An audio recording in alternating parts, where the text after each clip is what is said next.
En hier, op het lab van de Universiteit Twente, vliegt dat mini-vliegtuig. De zogenoemde quadcopter moet levens gaan redden in de Alpen. You go right. Blue Hawk, stop. Het vliegtuig wordt niet bestuurd met een joystick, zoals bij een bestuurbare auto, maar met het lichaam en de stem van een mens. Han Wopereis is zo iemand en hij wordt ook wel de Busy Genius genoemd. Deze quadcopter die gaat gebruikt worden in de Alpen om te gaan zoeken naar vermiste mensen. En die gaat zoeken naar, bijvoorbeeld tussen de bomen gaat hij zoeken. En dat doen ze dan in een groep. En dan worden er een stuk of 4.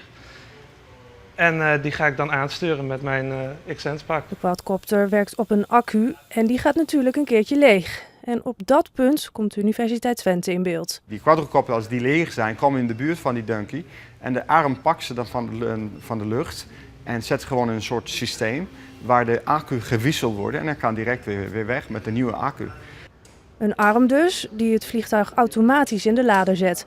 Maar om dat automatisch te laten werken, schijnt nog erg ingewikkeld te zijn. Mensen zijn heel bijzonder. Daar kan je door middels van wat heet contractie van spieren, kan je heel stijf en rigide, maar heel nauwkeurig zijn. Of juist zacht, soepel en veilig. Dus we gaan een arm doen die in staat is om dat ook te krijgen. Het project is nu een jaar bezig en de verwachting is dat het hele project over 2 of 3 jaar is afgerond.